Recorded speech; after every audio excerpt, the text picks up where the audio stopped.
जैसे उदाहरण के लिए एक बात यह है कि ये जो लावारिस बच्चे हैं फिर ये कहाँ जाते हैं अंत में, यूरोप में। तो ये अंत में गुलाम बन के काम में आते हैं।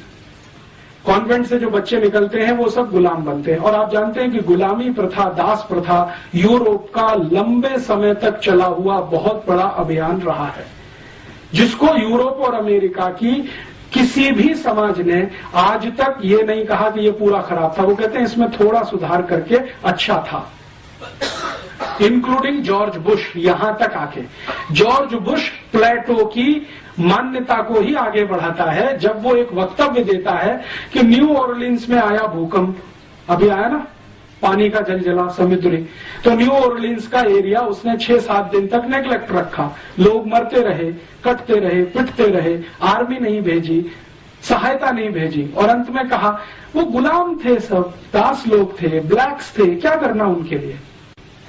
और थोड़े दिन के बाद उसी तरह का तूफान और जलजला उस एरिया में आया अमेरिका में, जहां उनका सबसे बड़ा सेंटर है केप कैनेवरल, और वहां से उनके रॉकेट और वो सब छोड़े जाते हैं, और अमेरिका का सबसे अमीर इलाका है। वहां जैसे ही जलजला आया 6 घंटे के अंदर आर्मी भी पहुंच गई, सामान भी पहुंच गया, सब पहुंच गया, क्योंकि वो व्हाइट्स हैं।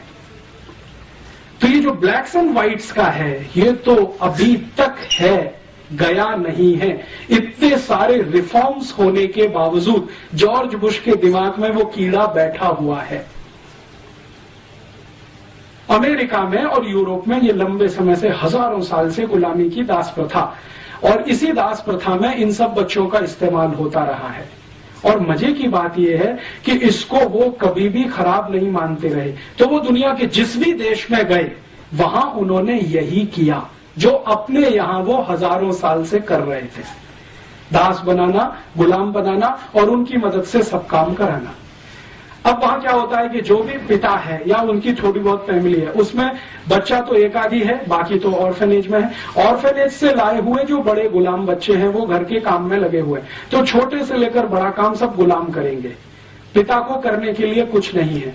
जैसे जूता पॉलिश करना है तो वो गुलाम करेगा, इस्त्री करना है तो गुलाम करेगा, कपड़े धोने हैं तो गुलाम धोएगा, घर को साफ करना है तो गुलाम करेगा। इस तरह की परंपराएं वहां पे हैं। माने अपने हाथ से अपना काम नहीं करना, जो करे वो छोटा है, नीचा है, और जो दूसरों से कराए वो ऊंचा है। तो वहां ऊंचे और नीचे की परिभाषा कुछ इस तरह की है।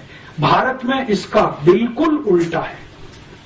यहां क्या है, जो अपने हाथ से अपने सारे काम करे वो ऊंचा है, और दूसरों से कराए तो वो सबसे ज्यादा शोषण कर रहा है। हम उसको गाली ही देते हैं।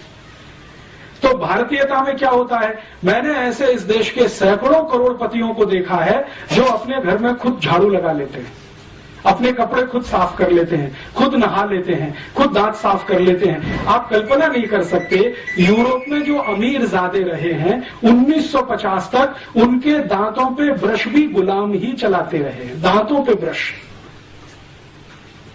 तो वो जब अमीरजादे यहाँ वॉयसराय बन के आते हैं और यहाँ जब रहना शुरू करते हैं तो यहाँ भी वही परंपरा डालते हैं। जैसे उदाहरण में हमारा राष्ट्रपति भवन, ये एक अंग्रेज वॉयसराय का घर है। तो बहुत साल तक तो अंग्रेज वॉयसराय रहा जिसको राष्ट्रपति मानते थे। तो आप अगर चले जाएं राष्ट्रपति भवन में तो ऐसे दासों की, गुलामों की फौज आपको वहां मिलेगी जिनकी संख्या 4,500 है।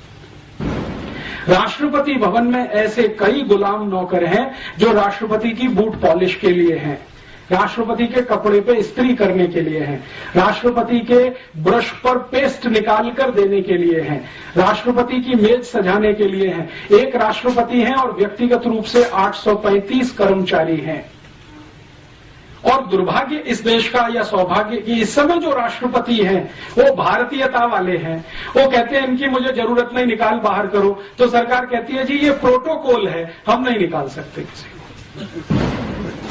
आपको मालूम है राष्ट्रपति ने भारत सरकार के प्रधानमंत्री और गृह मंत्री को कई बार लिखकर दिया कि ये 850 गुलामों की मुझे कोई जरूरत नहीं है, मैं मेरे जूते पे पॉलिश कर सकता हूं, मेरे कपड़े मैं खुद धोता हूं, इस्त्री की मुझे आवश्यकता नहीं होती क्योंकि मैं बिना इस्त्री के कपड़े पहनता हूं, ज्यादा कपड़े मेरे पास है नहीं, 3 शर्ट है और 3 पैंट है, 2 कोट है, 2 पैंट है, इससे ज्यादा मैं रखना नहीं चाहता। एक ब्रीफ केस में मेरा सब सामान आ जाता है। कल राष्ट्रपति भवन छोड़ना पड़े तो एक ही ब्रीफ केस लेके निकलूंगा, एक ही ब्रीफ केस लेके आया हूं, इसलिए मुझे ये 835 लोगों की फौज नहीं चाहिए, हटाओ। तो प्रधानमंत्री कहते नहीं हटा सकते, ये तो प्रोटोकॉल के खिलाफ है। आप उनका इस्तेमाल नहीं कर सकते तो बैठने दीजिए ना, आपका क्या बिगाड़ते? प्रोटोकॉल तो चलने दीजिए। माने वो वॉयसराय वाला प्रोटोकॉल जो गुलामी से आया है, दास प्रथा से, वो यहां कंटिन्यू रखना है। हमारे यहां तो नहीं है। भारतीयता में तो कोई किसी को गुलाम नहीं बना सकता, क्योंकि हम तो आत्मा की बात करते हैं। हम तो कहते हैं ना, आत्मा सबकी समान है, परमात्मा का अंश है, कोई किसी को कैसे गुलाम बना सकता है। हम तो किसी जानवर को गुलाम नहीं बना सकते, आदमी की तो बहुत दूर की बात है। और अगर बनाते हैं तो वो समाज में विकृति माना जाता है, उसको स्वीकृति कभी किसी ने नहीं दिया है। ये हमारे देश में नहीं।